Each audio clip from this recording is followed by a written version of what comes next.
Cityline. With me, I have the most joyous, the most exuberant, the most positive shot in the arm next to COVID that you're going to get here in and that is this beautiful man next to me, Mr. Charlie Davis. He is the president and CEO of the YMCA of Pierce and Kitsap County. Welcome to virtual Cityline, Charlie. Well, Amanda, it's great to be here. And I have to say, you surprised me being compared to a shot in the arm and COVID. Like, that kind of got me. Good. Well, all of that's good news. So, we want more of you and more vaccinations. So let's kind of segue into that. You're in Pierce and Kitsap counties. How are the Pierce County-wide locations affected, Charlie, by the rollback to phase 2 of the state's recovery COVID plan? Yeah, and it sounded probably worse than it was, because my team, Amanda, is really unbelievable. I say that, I'm biased, I know that, I love my team, but they are really good at they've gotten good at making sure people are safe and we can still be operational. They know how to do that really well. And so our centers in Pierce County are operating. We have people in the pools, people doing exercise, adults, youth exercising. Yes, they're wearing masks, and yes, they're socially distant, but the staff keep it clean, and they're able. We have large facilities, Amanda. We're blessed with space, so people can enjoy and experience under those circumstances. So yes, it was psychologically a little deflating, but we're used to it, and we're going to stay disciplined and focused on our task. I love that. So you talked about social distancing and wearing masks. So let's talk about what is the Y doing to keep members and staff safe on site, Charlie. Give us the rundown. Yeah, so we've gotten, like I said, really good at understanding the protocol. So one, we sanitize and clean. We invested early on in equipment that allows us you would be amazed at the technology of how you keep now facilities and equipment clean. You can do it. We have great HVAC, but there's sanitizers everywhere. Staff are walking around and they've gotten good at smiling with their eyes because everyone wears a mask. And, we create interaction. People are glad to see other people. I just had an interaction with my executive director at the Morgan branch, which is on Pearl Street, Jose Garospi, and he said, the active older adult class is packed. It's a chair class. So people are there exercising. So it's really uplifting, Amanda, just really uplifting. I love that. So Charlie, what's happening with your programs that are not at your 9 centers? Yeah, so that's what we call our outreach, but it's our child care early learning centers. So I do have to kind of highlight them for a second. March 16th, we closed our facilities back in 2020. We were closed for 6 months, but the YMCA kept going. And we had childcare for emergency, that we met the need for healthcare workers and first responders. It was free childcare service and early learning centers. So we were able to provide, though that team has been going full speed since March 16th, March 2020, haven't missed a beat. So those families can go to work, and childcare keeps the economy going because parents can go to work and they trust us. So that's one. Really, our outreach program, you got to meet Chris Spivey that time when we came. Chris Spivey and his team said, the schools are closed. We're going to create Y on the fly. So they renovated a couple of buses and they went into the community. Y on the fly. They brought supplies, snacks, hotspot internet so they could support the kids in their education. And they just weren't a caring adult. They were there to help. And kids, it's like the ice cream car. They came running to this. So it really was effective. So CCI and Camp Seymour was amazing throughout this. Their kitchen has been producing meals for people in need. So seniors, youth centers, delivering meals in a refrigerated truck that we got from Walmart about 5, 6, 7 years ago, delivers the meals. And so Camp Seymour also has outdoor activities. I could go on, I'm rapid speed here, but outdoor activities is really appealing to our members, and we included that in your membership. People go on the weekends, they bring their family, they go hiking, they do activities at camp. So the Y is moving forward in a lot of different arenas. It sure is. And it's also, when you talked about the food, I'm assuming, Charlie, that's the grab and go dinners? So that's part of it. There's more than that, but the grab and go was specific to our Tacoma Lakewood community. And again, Camp Seymour produced the meals in their kitchen, delivered them, and now families can pick them up.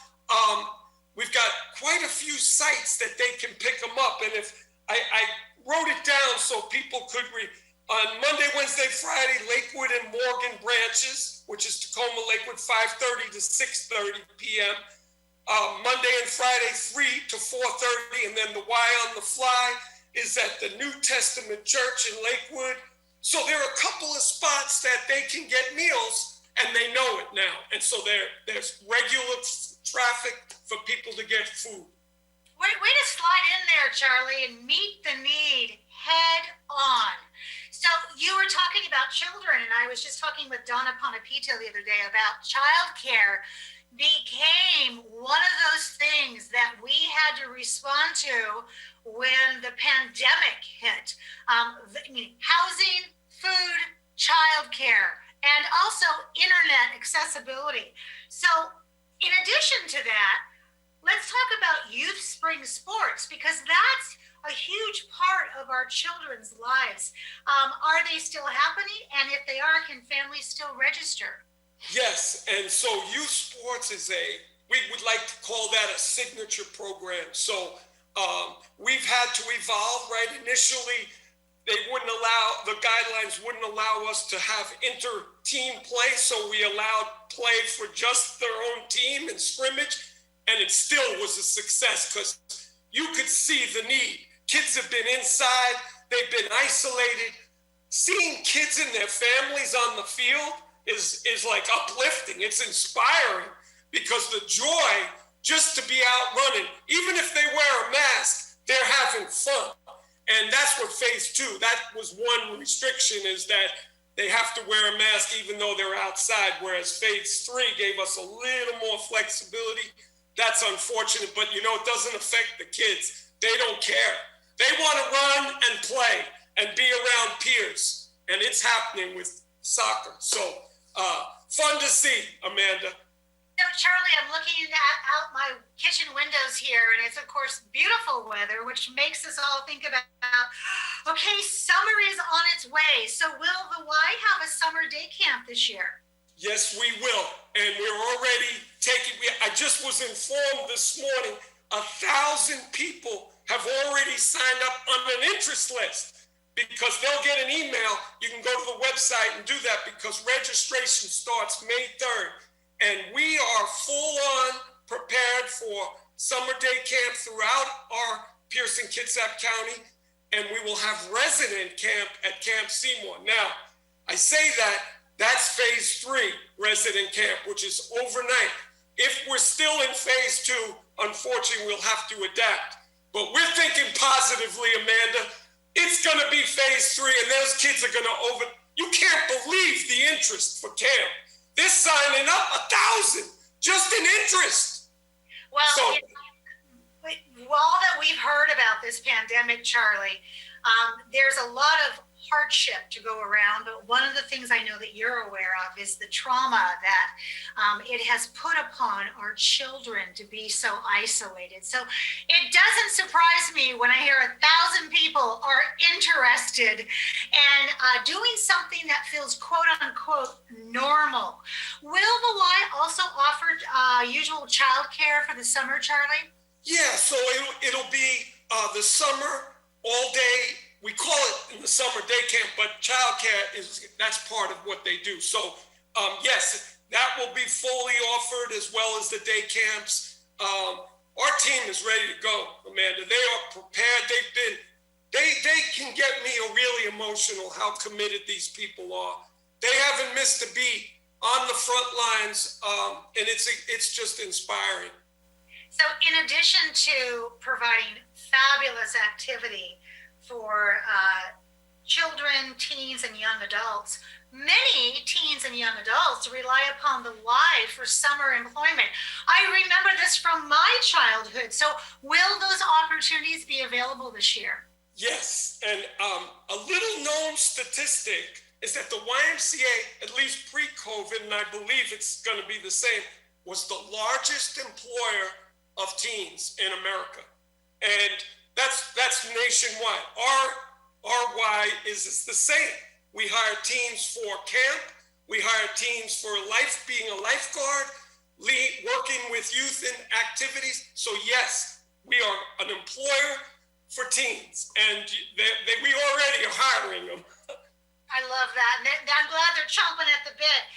Your online classes, people love your online classes, and I see quite a few are still going on the Facebook page. Will these continue this summer? Yeah, thank you for that question. So we immediately, it was fun to see our team, knew that we were shut down. The centers immediately jumped into, like you said, Facebook Live. We have gotten a lot better since those days, and our commitment is to continue to develop them. They continue. I will say, this is real. I'll give you some insight. We've had an outdoor environmental education program, which was world class at Camp Seymour. 130 schools go out to camp for outdoor education. We did that online now, and he's fantastic. He's funny, he's entertaining, but he's engaging in the schools. 77 schools contracted with us to get that service. So the virtual is real. And let me tell you one quick story, heartwarming story. So we have a cafe online. We call it Community Cafe. It's active older adults every Wednesday at noon can be part of this online together community. And they did a course on resilience. And a woman got invited from Spokane, Amanda. So this service was extending to the entire state. And she shared, after going a few times, say, this class saved my life because I felt like I was connected and had purpose. And she shared how hard it was being in the pandemic and how isolated she was. And for older people, just being isolated has really been hard. So the kids and the active older adults. So great opportunities on the virtual to still connect and provide community. Charlie, hearing that story makes me want to give to the Y, and I'm sure other people are feeling the same way. So how can people support the Y? Yeah, and that we have relied on that a lot. During the last year, we had people unbelievable, and it's, you can contact us online. There's on the website, it gives you clear directions. There's actually a button, but we do need support from the community, probably more now than ever. We never said no, ever. We just said we're going to meet the need, and we continue to do that. And we provide services where we're going to people like Y on the Fly and childcare and camp and all these things. People may not have the resources. We're still going to serve them, and supporting that is really critical for our sustainability. So thank you for asking. I love that, Charlie. It's the phrase, build the field and they will come. Yep. And they do. Charlie, I want to say thank you so much for being with us today out of your busy, busy schedule. And please take care of you and yours. You are so precious to us, you and your team. And thank you is not enough for all that you do for us. I know that this is a 24/7 mission that lives inside of you. You never stop thinking about that. So I thank you so much for all of your love and devotion to us. And thank you.